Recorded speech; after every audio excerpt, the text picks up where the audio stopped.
Et nous revoilà pour une nouvelle vidéo. Aujourd'hui, on va essayer d'être clair, rapide et limpide puisque le marché n'a pas forcément beaucoup évolué. On commencera par Bitcoin qui, comme vous le voyez, reste dans un range depuis maintenant presque 7 mois. On va voir ce qu'on peut attendre dans les prochains jours, prochaines semaines.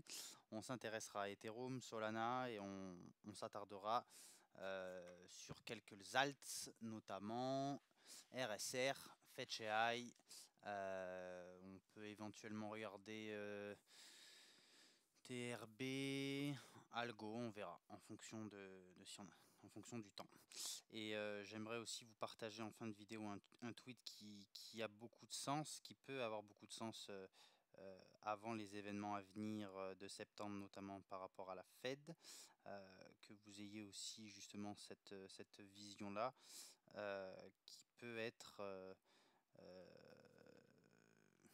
intéressant à avoir dans la mesure où ça vous donne peut-être des éléments que vous n'avez pas aujourd'hui, si vous faites partie de ceux qui croient qu'on est dans un bull run et qu'on va pump au 100K dans les prochains mois. Donc on regarde ça.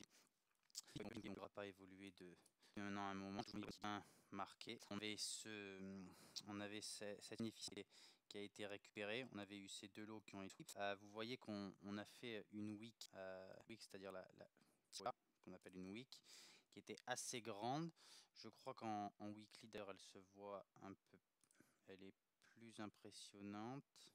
Ouais, vous voyez, on a une week qui est assez importante et généralement en trading, on peut considérer que le prix revient généralement récupérer à minima 50% de la week. Donc j'ai tracé les 50% de la week que vous voyez là qui se trouve aux alentours des 53 000 dollars.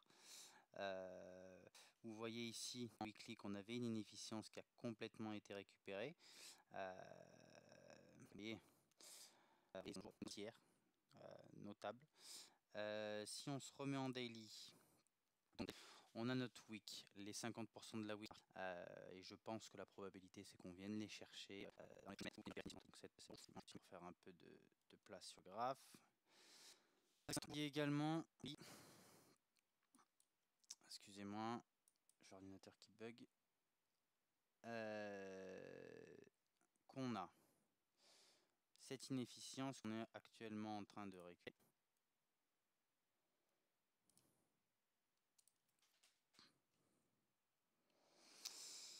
On a cette inefficience. Je pense qu'on peut aller justement chercher notre inefficience. Il y a plusieurs scénarios possibles. Soit on récupère cette inefficience pour remonter, aller chercher un peu plus haut, aux alentours des 64-66 000 dollars. Soit au contraire, on revient en fonction d'un... On revient aux alentours dans un premier temps des 58 où on voit qu'on est intéressante. Si pas, on retombera aux 55 000 et je pense que, en fonction des sell-off, j'ai toujours en tête ce scénario où on vient toujours récupérer les 53 000 dollars entre cette zone-là. Pour le moment, il va falloir être patient, notamment au niveau de l'évolution du prix. On voit qu'on est venu récupérer cette inefficience. Il y a celle-ci à récupérer. On va voir comment le prix évolue. Si le prix remonte un peu aux alentours des 62 500, 63, on pourra juger que on peut juger qu'il y a un potentiel long à faire. Mais pour ma part, je ne me positionne pas sur le Bitcoin qui n'offre pas pour le moment de très belles performances. C'est du range pur et dur, donc pas forcément très intéressant à trader.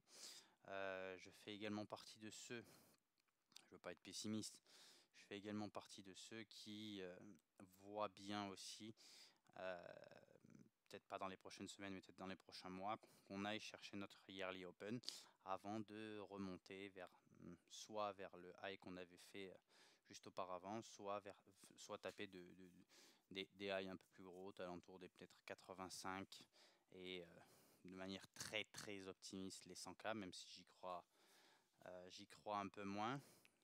Mais j'ai toujours en tête ce Yearly Open à aller chercher et notre week. Voilà, c'est tout ce que j'ai à dire pour Bitcoin. Ethereum. Alors, Ethereum, paf. Ethereum, toc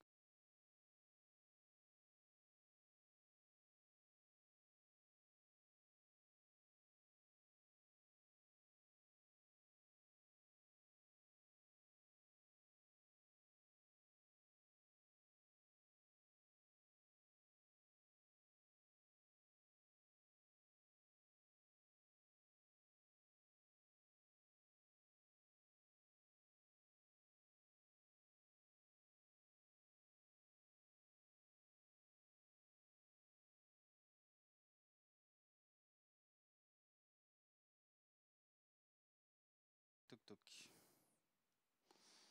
Bon, vous voyez qu'Ethereum, pas grand chose non plus. On est dans ce range-là. On a toujours cette week, pareil que sur le Bitcoin, qui est assez importante. Sauf qu'ici, vous voyez qu'elle a été récupérée à 50%. Vous voyez qu'on a une efficience à aller chercher, on est temps d'aller récupérer. Un peu tout à fait en fonction de la baisse de Bitcoin, qu'on vienne soit rechercher le mid pour remonter chercher cette zone-là, où l'inefficience dans sa totalité, soit beaucoup plus bas, aux alentours des 2150. Donc, en 4 heures, j'avais mis des idées de trade. Donc, on avait celui-là qui est, pour le moment, qui n'est pas encore d'actualité, mais qu'on peut toujours mettre par là, dans l'idée, un truc comme ça.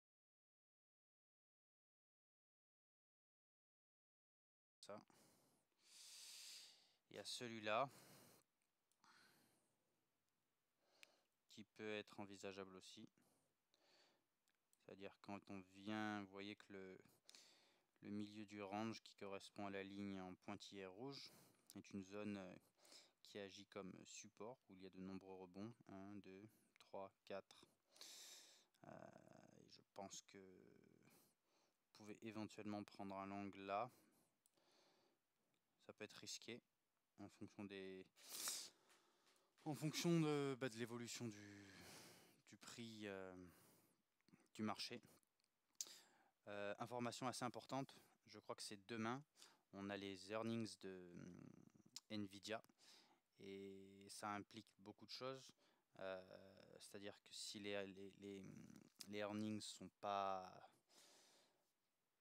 forcément bonnes, on aura un sell-off sur le SP 500, sur le Nasdaq. Et qui dit sell-off sur le Nasdaq et SP 500, on aura, à mon avis, une baisse sur les cryptos. A l'inverse, si Nvidia montre que ses earnings sont encore au top et qu'ils sont en train de tout casser, on peut tout à fait voir un pump, un petit pump. Vous voyez qu'on range, rien de... Si vous amusez à trader, c'est chose que grand bien fasse, mais ça n'a pas forcément de grands intérêts.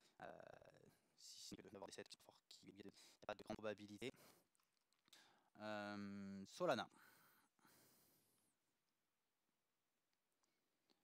Où est-ce qu'il est Solana? Solana, hop. Solana. Solana, ça correspond toujours à l'idée que j'avais de... Je tourne pour une efficience ici. L'idée c'est que on se positionne en long à ce niveau de 25 $ à voir. Vous voyez qu'on est venu récupérer cette potentialité, qu'on a créé deux inefficiences ici. Donc si vous voulez jouer un long, faire aux alentours des 146. Un truc comme 140, ouais, avec un TP à 100, idéalement à 155-156. Si vous voyez, avec un SL juste en dessous de ce lot-là, aux alentours de 40, ouais, 40. Mais si vous voulez un swing peut-être plus intéressant, c'est de vous positionner en longue, soit aux alentours des, voilà, entre 116 et 123. bien évidemment en fonction de l'évolution du prix, pour justement rejoindre des prix comme voilà, avoir un TP à 163. Là, on a un setup plus intéressant. Donc pour le moment, Solana, on ne bouge pas.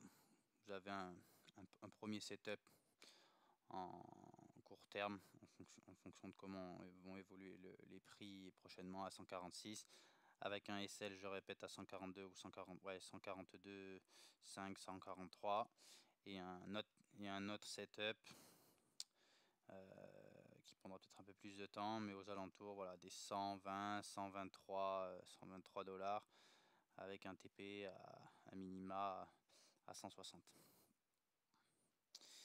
RSR, on voit qu'on a eu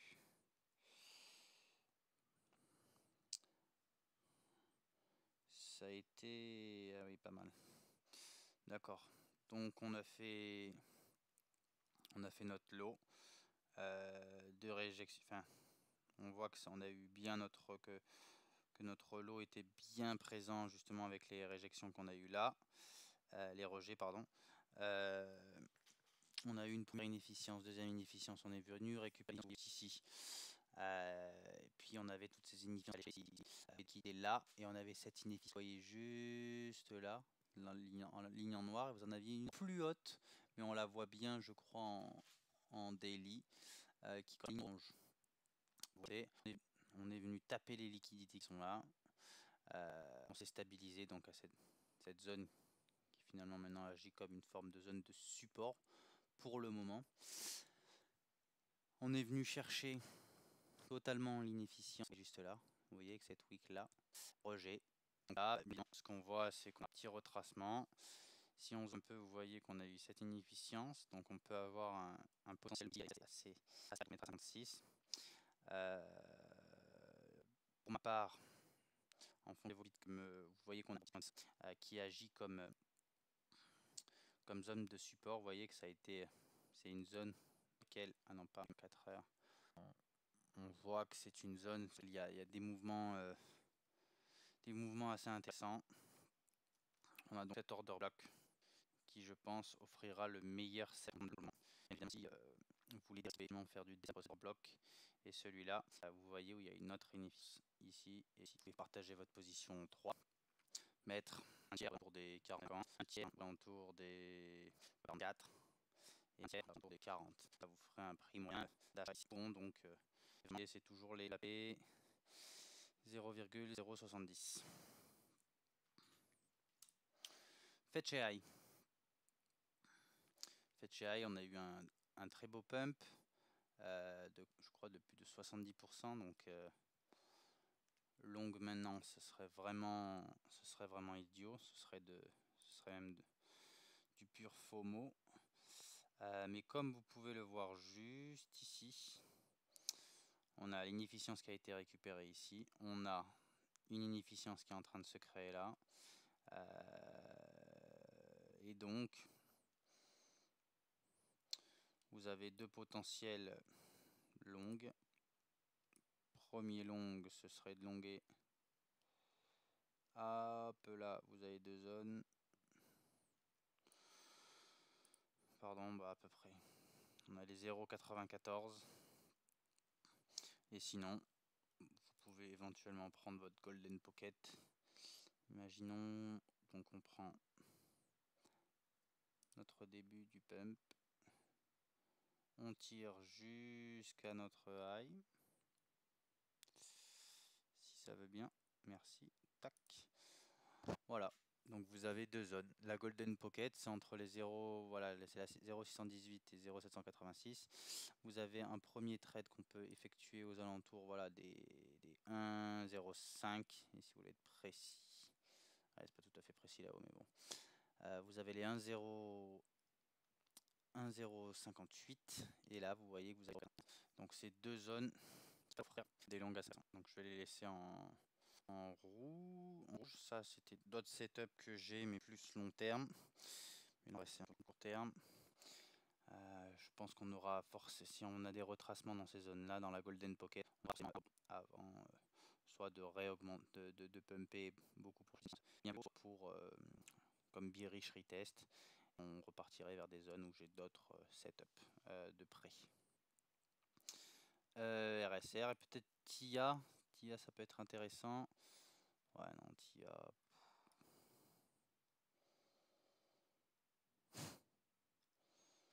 Ouais.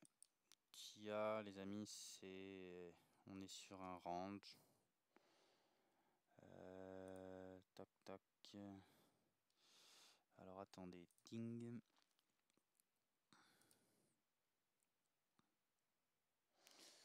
Ouais, c'est presque 2 mois.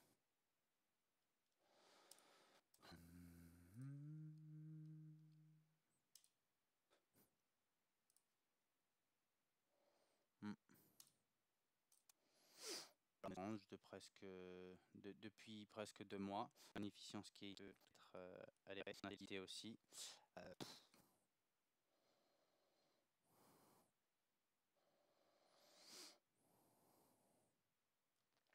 Vous pouvez éventuellement prendre un long, mais ça dépend toujours de l'évolution du prix de Bitcoin. Il y a les earnings de Nvidia qui vont avoir des implications sur le marché en coût de sens. Vous pouvez prendre dans ces eaux-là, à vous de définir d'achat, votre OSL éventuellement cette week-là. Je pense qu'on peut aller récupérer cette zone-là. Mais si le prix n'évolue pas, on a un long qui peut être intéressant. Tac, imaginons. Tac, ça fait quoi?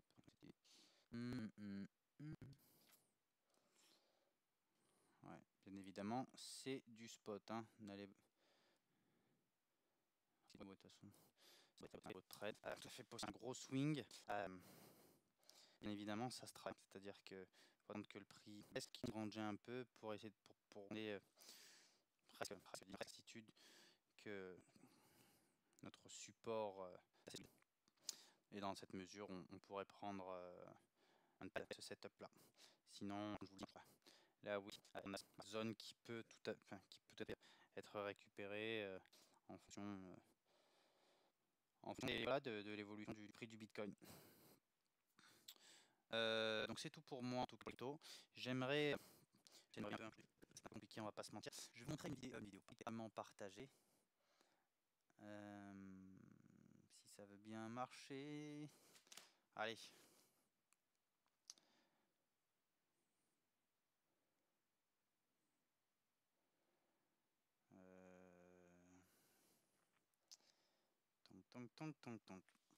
Voilà. Donc c'est un tweet qui a été partagé par Brett-ETH qui en fait une analyse